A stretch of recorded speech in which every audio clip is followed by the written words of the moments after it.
Welcome back to another episode of the Uncut Truth. What's up? What's going on today? Not much, man. Interesting weekend in pros and in college. So let's go ahead and pick our winners, our losers, our biggest concern, and our impact player of week number 7 in the NFL. Let's start off with our winners. Who you got as your winner? My winner, the Dolphins. As weird as that sounds, they rallied from 14 down with a backup quarterback. Cutler goes down, Matt Moore comes in and leads them to the win on a solid passing game, dude. Just as a team, they threw the ball extremely well. So I'm going to go with the Dolphins rallying with a backup quarterback for the win. And Cutler looked pretty good in that game too. Yeah. My winner was the Raiders. You know, the Raiders won against the Chiefs by 1 point. And can I go ahead and say my loser as well? Yeah. Yeah, my loser is the Chiefs. You know, so we're going to go ahead and segue to this, discussing this game just a little bit. Carr came back and played great in this game. He had 417 passing yards, 3 touchdowns, and he had 1 run for 15 yards. And they did all this without Marshawn Lynch for most of the game. I think he only had 2 carries in this game. So the Raiders are now 3-4 on the season and not that far back from the Chiefs. And the reason why the Chiefs are my losers of the week is a beat-up Raiders team beat them in this game. And the Chiefs could have ended up being 6-1, and really with the Broncos losing and the Chargers trying to get back in it, could have put like a stranglehold on this division. And instead, back-to-back losses means that they're only 2 games up in the win column, and this division is really still wide open with how many division games they have left. Yeah. Did you watch the end of that game? I did not get to see the end of it, but I know it was controversial if I remember. Or not controversial, it was exciting though. Yeah, it was a crazy back and forth. Like last second pass, caught it just outside the end zone, thought it was a touchdown. They reviewed it outside the end zone. Next play, like touchdown, but there was defense, like defensive penalty. And the next play, defensive penalty. It was like, oh my gosh, just constantly over and over and over. They had so many chances to end the game. They just couldn't do it, man. It was one of those you just watch and you're like, how are they letting this slip away? Wow. Who's your losers? My losers are the Falcons. And maybe it was the fog. I don't know. They had a chance for Super Bowl redemption, and the offense continues to struggle. Man, they dropped their 3rd in a row, and they're something's wrong. Offensively, they need to figure something out because defense wins championships, but the defense can't win a game when the offense scores 0 points. This is not going to happen. They need to figure out something on the offense. So the Falcons are the losers this week. Yeah, and I didn't understand why they didn't get the ball to Freeman more. He had 72 yards on 12 carries. That's 6 yards a carry. Give him the damn ball. I just didn't understand that. Yep. Just I don't know, dude. I don't know what it is, but they just cannot finish. Or wait, what was the Super Bowl? Was it 20? Well, they were up by 24, I think, or 25. It was something crazy. I was just wondering if this was the final score was like a reflection. Oh, it was 28-3, and this was 24-7 or 23-7. So almost the exact same situation that they got beat by. I don't know. It was just not a good game for them. Now for biggest concern. Oh, go ahead. Now for the biggest concern, I had the Cardinals, and that's mainly because Palmer broke his arm. He's out for at least 8 weeks, probably the rest of the year. And it's not like they don't have people waiting to step up. They don't have veterans to lead this team, but nobody did that. Like nobody stepped up and made the plays when they needed to. Nobody got taken care of, and they got blanked by a Rams team with a first-year head coach, dude. Like, what in the world, man? The Cardinals looking to be so good. They have signs of greatness, and then this week. And you know who this is really sad for is Larry Fitzgerald. He's having such a great year with Palmer, and they were kind of maybe seeing if they could get it together finally, and that's probably going to be the end of his Pro Bowl season. He had 45 catches on the season this year. Crazy. Yeah. My biggest concern is the Panthers. The Panthers just got destroyed by the Bears. by the Bears. You did not hear me say that incorrectly. They got beat 17-3. The score was 17-3 at halftime. They did not put up a single point in the second half. I don't understand how this team, who just beat the Patriots a couple weeks ago, now they can't even beat the lowly Bears. That's just a head scratcher. Their next 3 games. Well, here, let's just look. Check out this Panthers schedule down the stretch. They lost this game, and now they play the Bucks, which should be a game they can win because the Bucks haven't been that good this year. Then listen to this. They got the Falcons, the Dolphins, who are playing better than expected, the Jets, who are playing better than expected, then the Saints, Vikings, Packers, Bucks, and Falcons again. That is going to be a rough stretch for them. The rest of their schedule looks pretty tough, and they lost this one to the Bears that they needed to win. Yeah, and the fact that they lost to a team that didn't score an offensive touchdown by 14 points, come on now. Well, hang on. The Bears beat a team that didn't score an offensive touchdown. But, I mean, like, you lost 17, I know what you mean, 17-3, and they had defensive touchdowns. Like, what the heck, man? Yep. And our Impact Player of the Week. Who did you have for your Impact Player of the Week? I had Carson Wentz, and I think this is like the second time I've had him as my Impact Player. I'm not sure. Dude had a huge night on Monday Night Football. I mean, he led the team. He led the game, not his team. The game in rushing yards. The quarterback did. The guy's a pocket passer. He can run. And North Dakota State, he did a good job running the ball. But he led the game in rushing yards.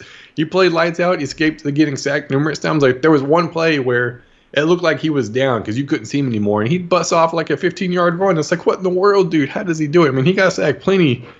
But he played pretty good. He hit 4 different receivers for touchdowns. So he's not stingy about who he throws to. Man, if you're open on his team, he's going to hit you. Yeah, and my Impact Player of the Week was Derek Carr, playing a gritty game with coming back from the back injury. He had 417 yards passing, as I said, 3 touchdowns. And Amari Cooper, he got him involved early. He had 11 catches for 210 yards and 2 touchdowns. Definitely, game plan was to get the ball to him early and often, and they did it over and over again, and it paid off, and they got the win against the Chiefs.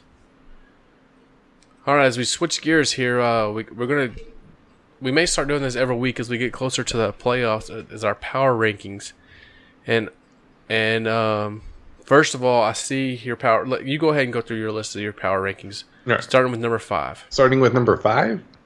Yes. Okay, it's going to go the Chiefs and the Steelers, and then the Rams, Eagles, and my number 1 team, the Patriots. We have one team that's different on our list. How surprised was you that you had the Patriots as number 1? I was more surprised that you even had the Vikings on your list at all. You mean the Steelers? No, that you have a team on your list at all. Like the fact that the Steelers and the Patriots are both on there, it's indicating the fact that as much as they've struggled, they're still a powerhouse team. Like, there's just no way around that. Yeah, I didn't have the Steelers on my list. I had the Vikings instead of the Steelers. I had Chiefs number 5, and it was hard to put them there, but I couldn't really think of a team that was better than they had played so far. Then the Vikings number 4, Rams number 3, Patriots number 2, and I had to give the top spot to the Eagles because they're the only team with 1 loss now. But I was talking about last week how the Patriots were just they were like right there hanging in, and they hadn't played very well, but you look up and the Patriots have played terrible all season, and now they're tied for first place in their conference, and only 1 game behind having the best record in football again, despite how bad they played. And I can't stand the Patriots, but there's nothing else to say about it. And talking about the Falcons losing to the Patriots, who's in more trouble, the Falcons or the Chiefs? If I had to choose, I would say the Chiefs. And if I had to choose, I would say the Falcons. So go ahead, elaborate on your Chiefs pick.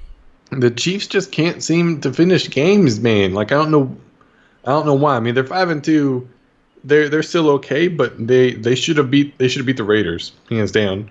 They should have beat the Steelers. Like back-to-back games, you're not doing your job. Texans stayed close, even though they shouldn't have. The Redskins stayed close. I mean, the final score doesn't replicate how close that game was because the Chiefs scored at the very end of the game. So that game is close. Like they're edging out victories when they should have losses, and they need to close now mid-season before it starts getting out of hand.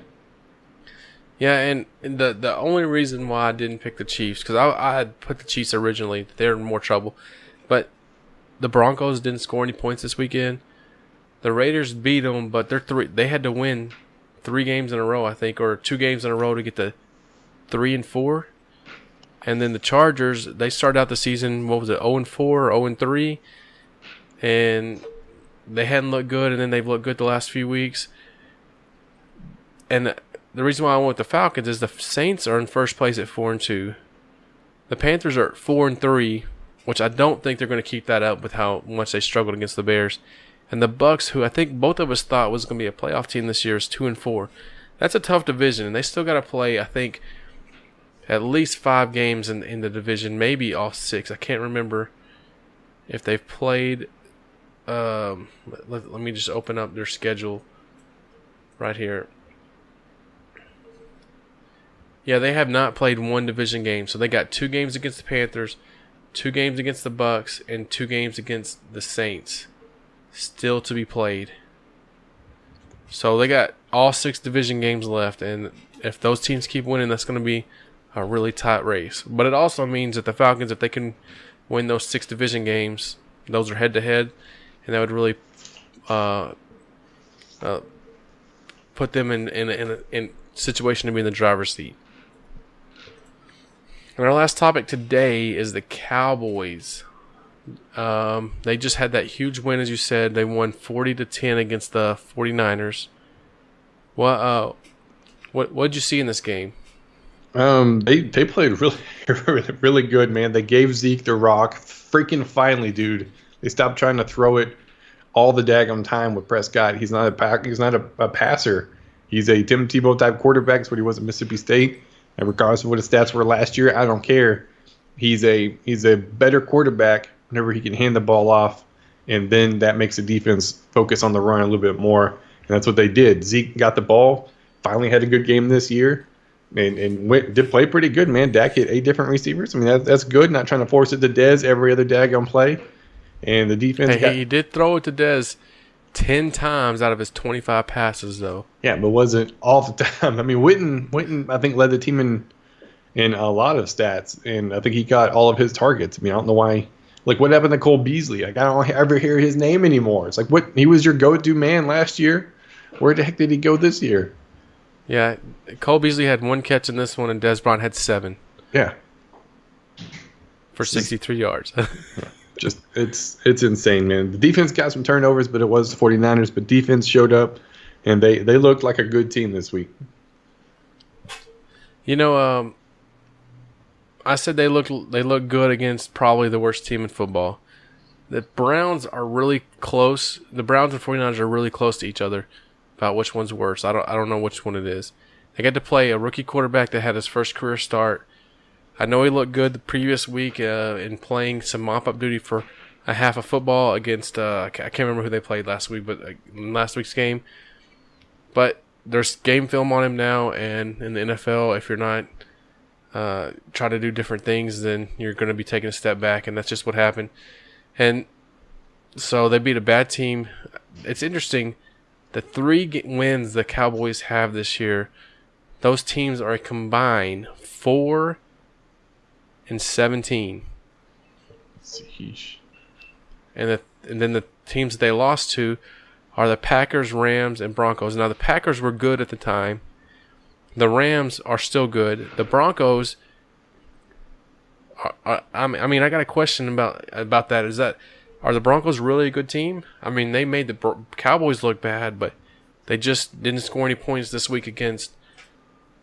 They put up a goose egg this weekend against in their game against the Chargers, who the Chargers aren't world beaters by any stretch. So, was that how bad the Cowboys' defense was? Is that the Broncos look that good? Or, I mean, you got to wonder now. Yeah. But I don't think the Cowboys are a playoff team, though, if I was going to have to make a guess right now, especially with how good the Eagles look. Yeah, right now it's for sure the Eagles all the way in their division. Unless something drastic happens, the only other way somebody's getting into wild card, and I don't think the other three teams have a shot at that. Yeah, and it'll be interesting. They got the Redskins this weekend, so they still got to play the Redskins twice, the Eagles twice, and then even though the Giants look really bad, they got to play the Giants one more time. So 5 tough divisional games still to be played for the Cowboys. Thanks for checking out another episode of The Uncut Truth. Leave us comments below and keep the conversation going with us. We love to see those comments, and we will definitely be replying to those. So leave us comments below, and we'll mention you on next week's show. Man, if you guys are new, subscribe. If you like the video, leave a like. Make sure you follow us on social media, on Twitter, Snapchat, Facebook, anything and everything that's new. We're not doing any of the old school stuff. We're hot. We're fresh. Give us a follow. This has been The Uncut Truth.